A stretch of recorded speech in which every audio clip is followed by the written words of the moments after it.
represent my view about Vedic maths.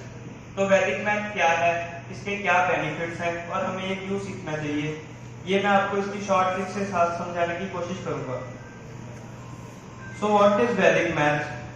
वैदिक word का मतलब है वेदास, तो मतलब वो मैथमेटिक्स जो हमारे वेदों से लिया गया है उसे वैदिक मैथ्स कहते हैं।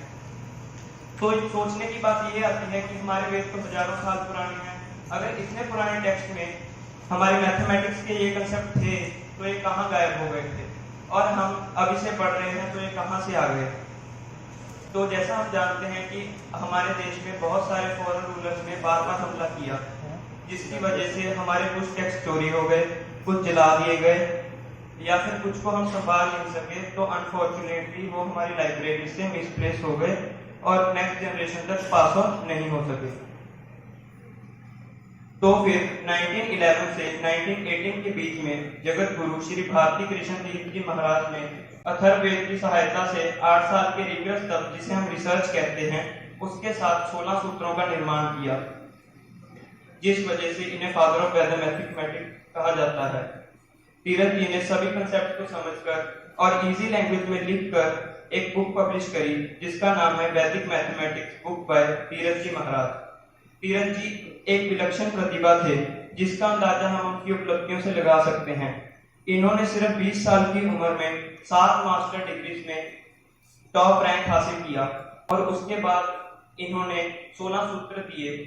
अगर हम इन 16 सूत्र की बात करें तो ये सूत्र एकाधिके पूर्वेद से लेकर निखिलम सूत्र तक है। इनका use multiplication, division, factorisation, HCF, simple equation, quadratic equation, square root and cube root find करने के लिए किया जाता है। वैदिक मैथ के बारे में मिसकंसेप्शन है कि ये सिर्फ एक शॉर्ट ट्रिक है, जो कि बिल्कुल गलत है। वैदिक मैथ इससे बहुत ऊपर की चीज है। अगर हम इसके बेनिफिट्स की बात करें तो जैसे कि हमारे साथ कॉम्पिटिटिव एग्जाम्स हैं, जैसे IIT JEE, GMAT, banking exam, UPSC exam जैसे एग्जाम, उसमें हम इन सूत्रास का यूज करके अपनी कैलकुलेशंस को फास्ट कर सकते हैं और बिना पेन और पेपर के अपने सॉल्यूशंस को फाइंड कर सकते हैं। तो सबसे पहले हमारे पास जो सूत्र है वो है एकाधिकेन पूर्वे। इस सूत्र में हमारे पास 2 कंडीशन है। इसमें जो हमारे लास्ट डिजिट्स होंगे उनका सम 10 होना चाहिए और जो उससे पहले वाले डिजिट्स हैं वो सेम होने चाहिए। तो हम सबसे पहले क्या करेंगे, हमारा पहला स्टेप है, जैसे हमने ये एग्जांपल ली है जिसमें 7 और 3 है, तो हम 7 और 3 को मल्टीप्लाई करके बिना कैरी लिए 21 को एज इट इज लिख लेंगे। और हमारा सेकंड स्टेप है कि जो हमने 2 6 लिखे हैं उसमें से एक 6 में हम 1 ऐड करेंगे तो वो 7 बन जाएगा। तो 7 × 6 42, तो हमारा आंसर आ जाएगा 4221। अब ये हमारा एक जनरल सूत्र है जिसकी मदद से हम किसी भी तरह की मल्टीप्लिकेशन कर सकते हैं, इसकी कोई कंडीशन नहीं है। तो इसमें हमें क्या करना है, हमें राइट से शुरू करना है। सबसे पहले हम 2 और 8 को वर्टिकली मल्टीप्लाई करेंगे और 6 को लिख लेंगे, तो 1 हमारा कैरी आ गया। उसके बाद हमें क्रॉस मल्टीप्लिकेशन करनी है, जैसे 3 को 8 के साथ मल्टीप्लाई करने पर 24 आ गया, फिर 4 को 2 के साथ करने पर 8 आ गया और इसमें हमें कैरी ऐड कर देना है, तो हमारा ये 33 आ गया। 3 हम लिख देंगे और 3 हमारा कैरी आ जाएगा। तो उसके बाद हमें फिर लेफ्ट साइड वालों को वर्टिकली मल्टीप्लाई करना है, तो 4 और 3 को मल्टीप्लाई करने पर 12 आएगा और 3 हमारा कैरी था, तो हम इसे 15 लिख देंगे, तो हमारा आंसर आ गया 1536। उसके बाद हमारे पास एक सूत्र है निखिलम सूत्र।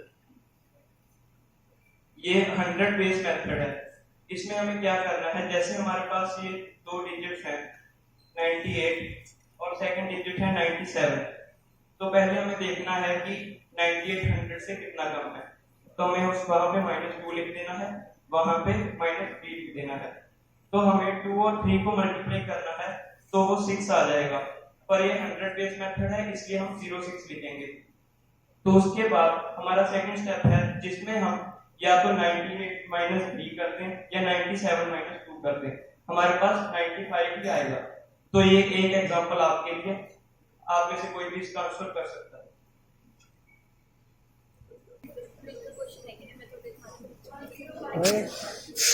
जानना ही नहीं। यस 10506।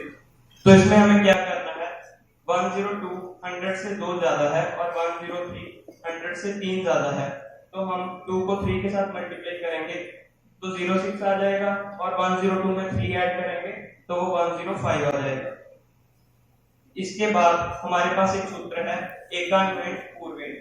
तो इसमें हमें क्या करना है, किसी भी 3 डिजिट के नंबर को हमें 999 से मल्टीप्लाई करना है।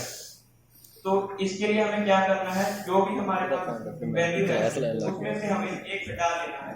जैसे कि 5 और 7 है, इसमें से हम एक कम करेंगे तो ये 5 और 6 हो जाएगा, हमें उसे एज लेना है। और उसके नेक्स्ट स्टेप में 9 में से 5 को माइनस करेंगे तो 4 आएगा, 9 माइनस 8 करेंगे तो 1 आएगा, 9 माइनस 6 करेंगे तो 3 आएगा। ये हमारे पास 6 डिजिट्स का आंसर आ जाएगा। इतनी वीडियो और एक एग्जांपल आप लोगों के लिए, अगर इसमें हमें क्या करना है, 354 में से एक कम करना है और 353 आ जाएगा। उसके बाद 9 में से 9 माइनस 3 करेंगे 6 आएगा, 9 माइनस 5 करेंगे 4 और 9 माइनस 3 करेंगे 6 आ जाएगा। तो इसका भी हमारे पास आंसर आ जाएगा। तो आई होप मेरी इस प्रेजेंटेशन के बाद आपका वैदिक मैथ में इंटरेस्ट बढ़ेगा और मैं अपने कोड के साथ इस प्रेजेंटेशन को एंड करने जा रहा हूँ। Mathematics give us a reason to hope that every problem has a solution. Thank you so much.